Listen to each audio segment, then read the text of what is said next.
más cerca de ti. Estamos en el radar. Regresamos al radar. La semana anterior, la Corte Constitucional tomó una decisión trascendental para el futuro de unos 26.000 miembros rasos de los paramilitares que finalmente podrán resolver su situación jurídica. La Corte avaló el marco jurídico con el que los otrora ilegales se reincorporarán a la vida civil. Sin embargo, queda un sabor amargo en medio de este logro porque a la fecha no se conoce el paradero de miles de ellos, más exactamente 8.000, a los que el país les pide que aclaren, que digan la verdad histórica de sus actos criminales.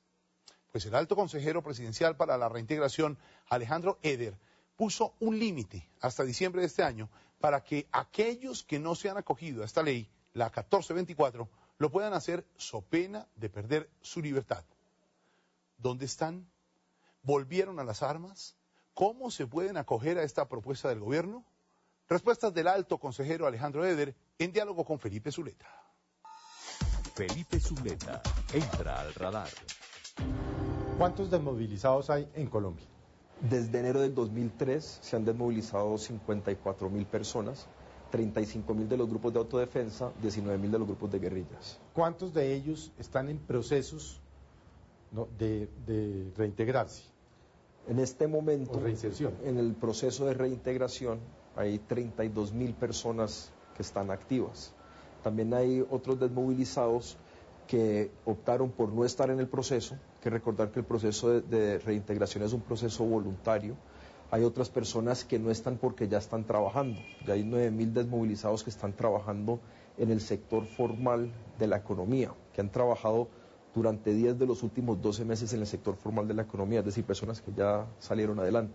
Es decir, no pagan ninguna pena, están trabajando normalmente, o sea, se están resocializados, digamos. Están resocializados, que ese es el propósito de este proceso. O sea, un proceso de reintegración es por definición un proceso transitorio, y un proceso de reintegración beneficia a este grupo poblacional, pero los beneficia dándoles una oportunidad para que vuelvan a la legalidad.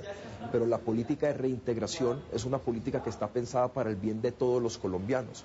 Si la reintegración sale adelante, en Colombia va a haber paz. Si la reintegración fracasa, los afectados somos todos los colombianos, porque somos quienes vamos a tener que seguir viviendo en la violencia. Bueno, ¿cuántos hay perdidos? Es que perdidos es un decir. De los 54, perdidos significa que no saben dónde están. Sí, que no sabemos dónde están, pero sabiendo que este es un proceso que ha sido voluntario y que la reintegración es un paso transitorio. Hay personas que no están en el proceso de reintegración, que nosotros sepamos que no han muerto, que no están en justicia y paz, o que no han vuelto a reincidir, es decir, que no están en la cárcel. Son aproximadamente 15.000 personas que no están en el proceso, que podrían estarlo si así lo quisieran. De esas 10.000 son de las AUC, 5.000 son de las guerrillas. ¿Qué pasa con aquellos que cometieron delitos de lesa humanidad?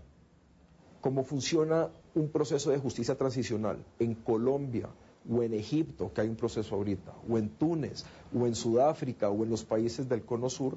Es que uno busca y castiga a los máximos responsables. Los máximos responsables en general son los comandantes o son quienes perpetuaron los crímenes de primer grado. En el caso colombiano, nosotros tenemos una ley que cobija a esas personas, que es la Ley de Justicia y Paz. Hay aproximadamente 4.000 desmovilizados, 4.500 si se incluyen los de las guerrillas, que se han acogido a la Ley de Justicia y Paz, y esta es una ley donde ellos, a cambio de contar la verdad, reciben una reducción de penas. El resto de los desmovilizados, que en general son los desmovilizados rasos, vienen al proceso de reintegración. En el proceso de reintegración, como lo decía, ellos reciben una oportunidad que les da la sociedad para resocializarse, para volver a ingresar a la legalidad, siempre y cuando cumplan con el compromiso de no volver a delinquir.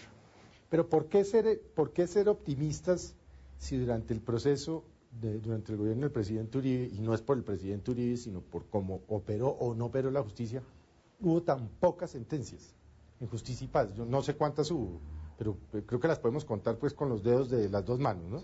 Yo creo que lo primero que hay que entender con procesos de este tipo es que son procesos sumamente complejos y sumamente difíciles. En el caso de Justicia y Paz, que eso es un proceso que no maneja la alta consejería que yo dirijo. Usted está en reinserción. Exactamente, yo estoy manejando es a los rasos.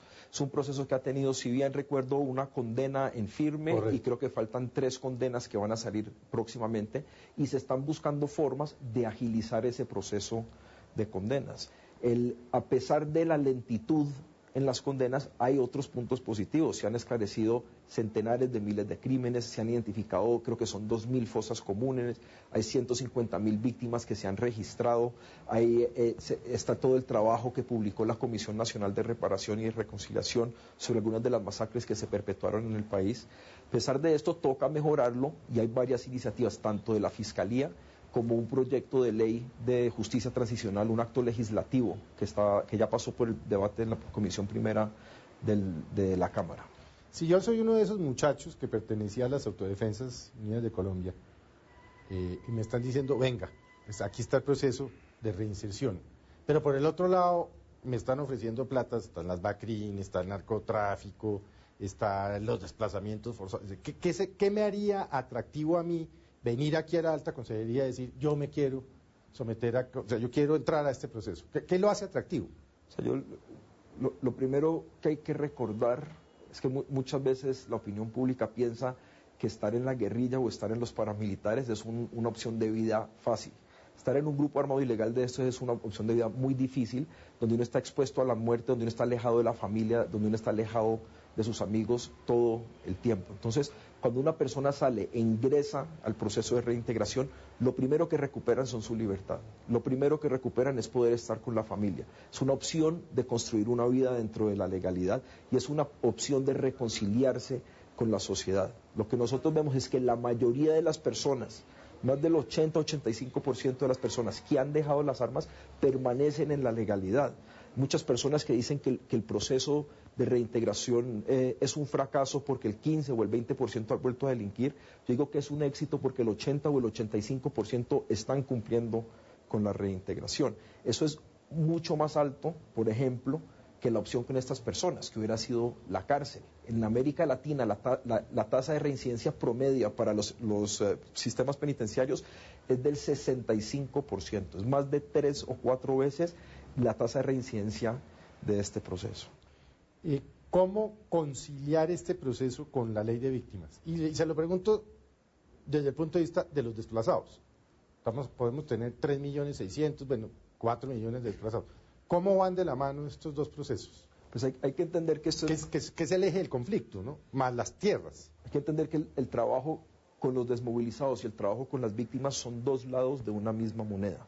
Uno tiene que trabajar con ambas partes y uno tiene que hacerlo de una forma balanceada para que pueda lograrse una transición. Los mecanismos de justicia transicional no son únicamente para procesos judiciales contra los desmovilizados o buscar alternativas no judiciales para poder hacer esa transición, que es lo que hacemos aquí en Colombia y que es el éxito de la Ley 1424, pero también hay procesos con las víctimas, procesos de restitución de tierras, procesos de verdad y de reparación, procesos de no repetición. Para eso toca trabajar con ambos lados, no se puede trabajar con un lado sí y con un lado no.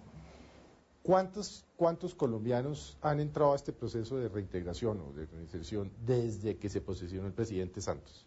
Desde que se posesionó el presidente Santos ya ha habido aproximadamente 1.800 nuevos desmovilizados. ¿De ambas partes? Únicamente de guerrillas. Únicamente de guerrillas. Los grupos de autodefensa se podían desmovilizar entre el 2003 y el 2006. Los grupos de guerrilla se pueden desmovilizar también desde el 2003.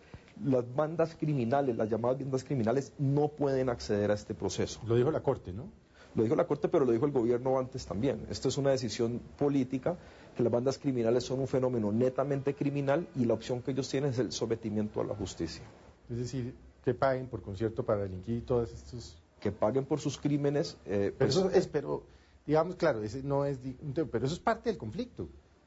Es parte del conflicto, pero también entonces uno podría decir que los carteles de la droga son parte del conflicto y los jaladores de carros en Bogotá también son parte del conflicto y los señores que le roban carteras a las viejitas son parte del conflicto. Solo tiene que poner la línea en algún lado. ¿Por qué se pone la línea ahí? Por el origen de los grupos, por el origen que tuvieron las autodefensas antiguas, que eran unos origen de autodefensas campesinas defendiéndose de las guerrillas, en muchos casos, algunos sí más coercionados por el narcotráfico, el origen de las guerrillas que fue más unas guerrillas políticas, hacia esos grupos se hayan degenerado con el pasar del tiempo, pero es uno tiene que pintar la línea en algún lado. Una pregunta, digamos, de Pedro Grullo. En un país donde las estadísticas no suelen funcionar, donde no son adecuadas, donde no son confiables, ¿cómo llevan ustedes las estadísticas de los 54.000, de los 35.000, de los 6.000? ¿Cómo las llevan? ¿Quién las lleva? ¿Quién controla que eso efectivamente, por lo menos, se acerque a la realidad? Nosotros mismos las llevamos. Nosotros aquí, acordémonos que no estamos hablando de un universo, por ejemplo, de 10 millones de personas. Estamos hablando de 55.000 colombianos que han salido de manera pareja desde enero del 2003. O sea que desde un principio nosotros empezamos a llevar una base de datos monitoreando todas estas personas, haciéndole seguimiento a estas personas. Nosotros cruzamos nuestras bases de datos de manera continua con la policía, con el IMPEC, con FOSIGA, con Acción Social, con distintas entidades del Estado para poder verificar cuál es el estado real de los desmovilizados que están o no están dentro del proceso de reintegración. Adicionalmente, nosotros tenemos muchos colaboradores y personas que trabajan con la alta consejería que hacen un seguimiento humano de las personas. Es decir, nosotros tenemos, con el desmovilizado promedio, nosotros tenemos contacto humano por lo menos 3 veces al mes. ¿Tanto? Tanto, porque esa es gran parte de la estrategia nuestra. Nosotros, la reintegración, como te decía, lo estamos haciendo no para beneficiar únicamente una población. Esto es una oportunidad generosa que la sociedad colombiana le da a quienes se equivocaron en algún momento. Pero la reintegración es sobre todo una política para el bien de todos los colombianos y nosotros no podemos fallar en esto, porque si nosotros como sociedad fallamos en la reintegración de estos compatriotas nuestros, compatriotas tuyos y míos, que se equivocaron, colombianos comunes y corrientes, si fallamos ahí, lo que podemos hacer es condenar el país más años de violencia. Por esta razón, nosotros nos enfocamos en una estrategia que es sostenible a largo plazo y esa estrategia está fundamentada primero en la atención psicosocial para darle una estabilidad psicosocial a estas personas, muchas de las cuales el 47% se fueron desde niños a estos grupos y permanecieron en promedio 8 años allá. Ahí te pregunto, la línea entre víctima y victimario no es tan clara.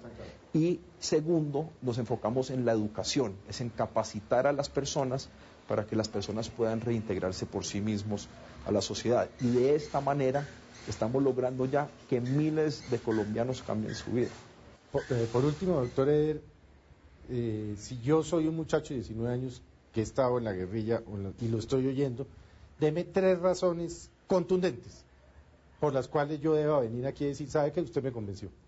La primera razón es tener una verdadera oportunidad en la vida, una oportunidad de contribuir a la paz y al cambio en Colombia, no a través de la violencia. La segunda razón es para poder reconciliarse con la sociedad. Colombia es un país que ha sufrido mucho, llevamos décadas de pura violencia y si uno tiene la oportunidad de reconciliarse con la sociedad, esta es una oportunidad para hacerlo.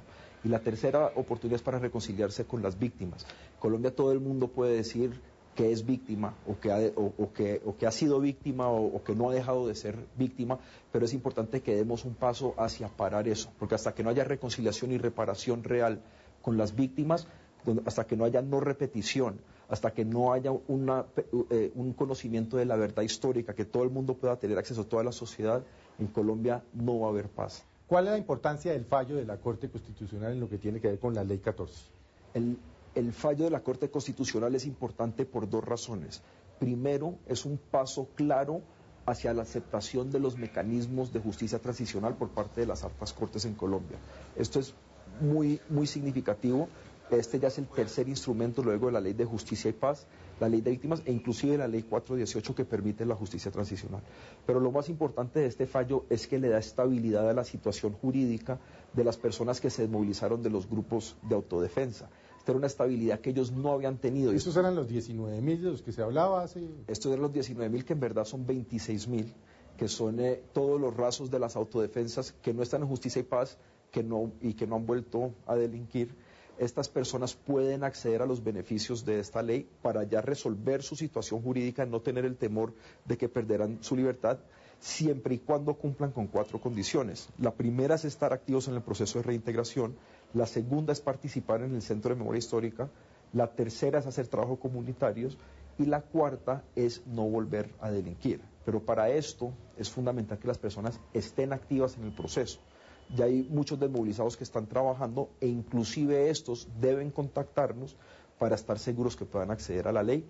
La mejor forma de hacerlo es llamando al numeral 516 desde un celular Comcel o Movistar o llamando a la línea gratuita 018.000 91 15 16 y ahí les daremos más información. Pues señor, muchas gracias por haber estado con nosotros en el radar esta noche. Muchas gracias. Gracias a usted.